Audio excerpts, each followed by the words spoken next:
Okay, so let's get started. The very first line is meant to be played pizzicato. What is pizzicato? Pizzicato means plucking in Italian. And we have to learn where's the best place to pluck the string and what's the best technique to do that. So, let's start out by talking about technique. Take your right thumb, put it on the corner of the fingerboard. It feels a little bit sharp, don't worry, it won't hurt you.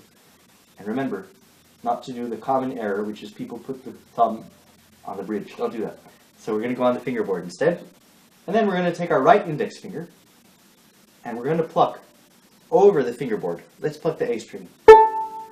And try to use the fleshy part of your finger. You don't want to use the nail, and you can even come a little bit under the string. That'll give you a nicer, well, at least a rounder sound. Now the next question is, what do we do with our right elbows? Our right elbows are always going to be at the same height of the string. So, when you're playing the A string, you're on the A string height. If you're on the D string, your elbow's higher. G string is the highest. E string is the lowest. So, just kind of keep that in mind, because the reason it's important is because this doesn't only apply to plucking, it applies to your bow technique as well. And we've talked about that in previous videos. Now the next thing we're going to do is learn how the exercise goes. A, sh, E, sh, A, sh, E, sh, and it repeats. A, sh, E, sh, A, sh, E, sh. Ready? Finger on the string. Elbow at the A string height. 1, 2, ready, go.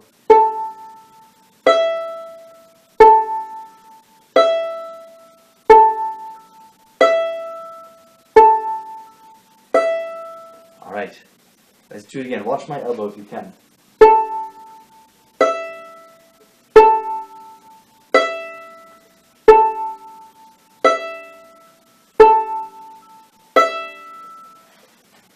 Okay, now the next part is to incorporate the idea of the forward and backwards curves.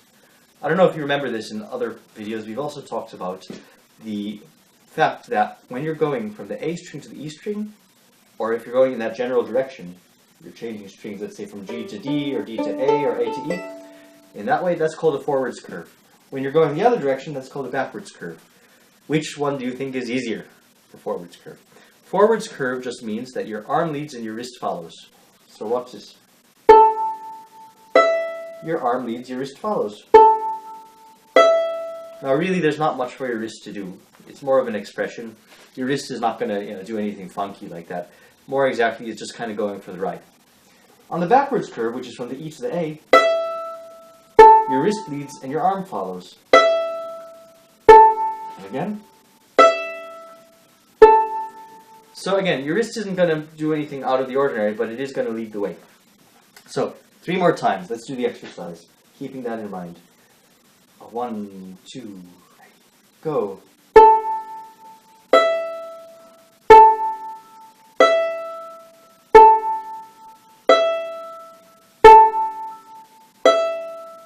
Two more times, listening to that purity of sound. Ready, go.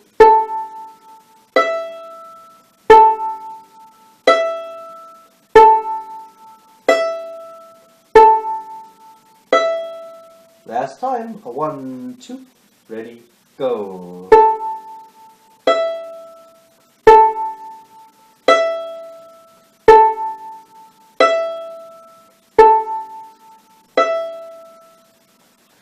Did you notice that every note not only has a starting point, but it also has an ending point? And you'll find that the different strings have different characteristics in terms of their decay time. You'll see that the E string tends to not ring as long as the A string. And you'll find that the lower strings tend to ring longer. So these are things to keep in mind for the future, because decay time is important, because remember, although to us it might seem like we're playing when we pluck or bow the string, to the audience, they're hearing the ends of the notes as well, and you have to think and hear in that manner. Alright, let's go on to the next line, which is with the bow. The next line goes A,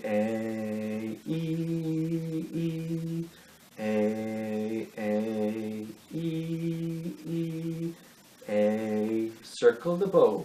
A, this is the repeat. E, E, A, E, E, A.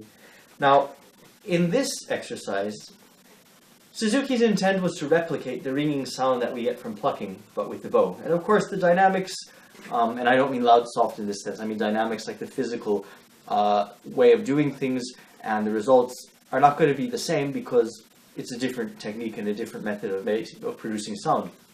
However, we can still aim to get as much of a ringing sound as possible, and we want to have a clean sound. That is, we don't want the tone to be, well, I could say dirty, which is true, but what I mean by that is we don't want any scratchiness, we don't want any kind of extraneous zh sounds. And the way to do that is to play over the sounding point. If you'll recall from other videos that I've made, the sounding point is an imaginary line that's exactly between the bridge and the end of the fingerboard, and when you play over that imaginary line, you get the loudest and most clear sound. Now, of course, some of that also will involve having the right amount of weight on the string and the right bow speed, and you'll have to kind of use your ears as a guide to find out how do I get the best tone possible. I've given you guides and I've given you instructions, but now the rest is up to you, because I've given you the tools, now you have to use them. So let's try it out. Try, if you can, to use a lot of bow.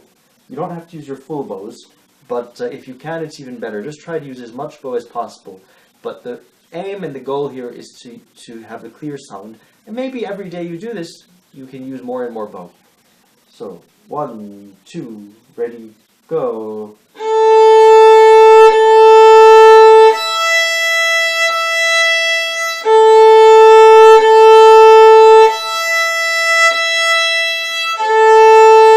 Circle bow and repeat.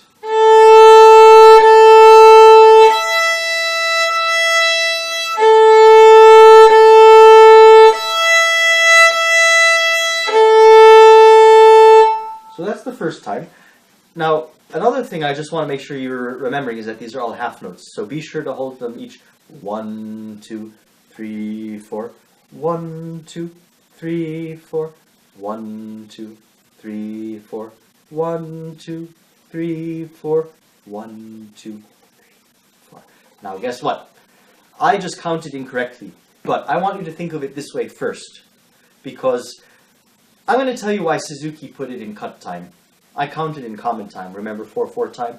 Suzuki put it in cut time because he wanted you to think 1, 2, 1, 2, 1, 2, 1, 2, 1. I prefer if you think first 1, 2, 3, 4, 1, 2, and the reason is because here's the danger of thinking purely in 2, especially if you use whole bows.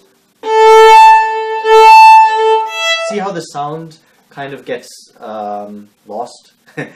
Basically, the sound doesn't get sustained. And our goal really is to sustain throughout the entire half note. So it's easier if you think of it that way, as a half note. Think that, remember we talked about notes starting and ending? Well, you want to think of your half notes starting and ending as well. Da, ba. You don't want to think da, da. You don't want any breathy sound. Once you've mastered the technique of sustaining the sound, then you can think of it in 2. So I think there is definitely a reason to think of it in 2 as well, but that only comes after you've mastered the ending of every half note. So we'll talk about the rationale for cut time in a minute. But let's do it another 4 times. 1, 2, ready, go.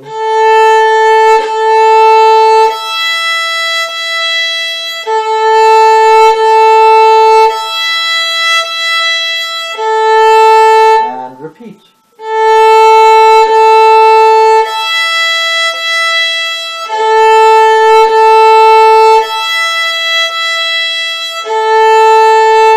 Okay, now I know it might be easier said than done to get that sound to be consistent as you go to the tip.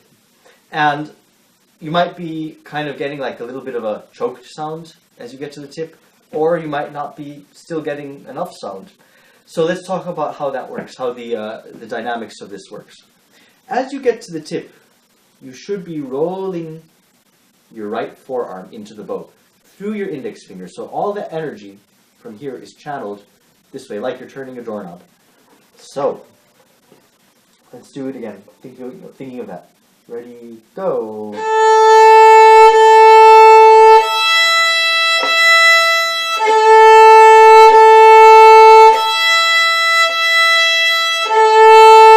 Circle.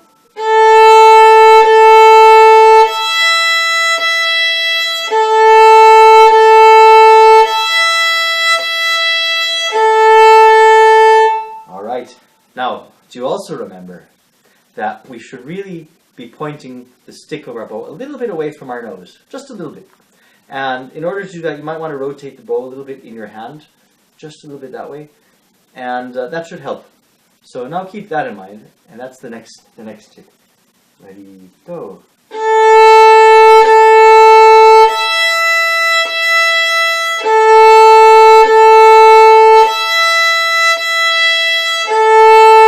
Circle bow.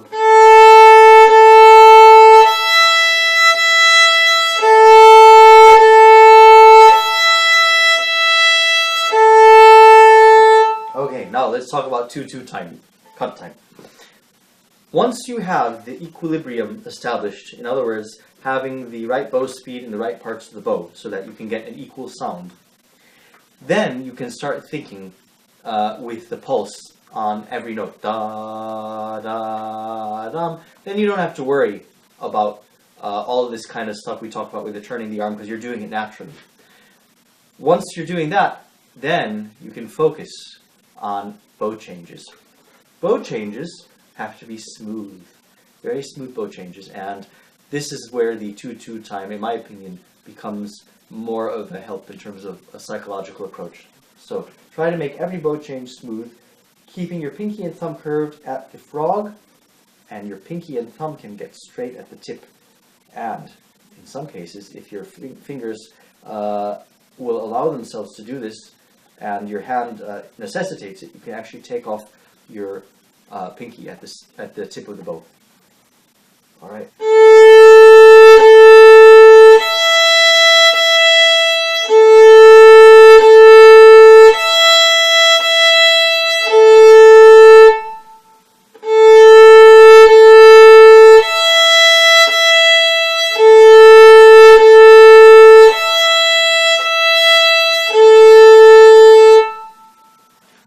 If you still need some extra help, and this exercise is giving you trouble, please look at the supplemental videos that I have included with this lesson in the attachment section.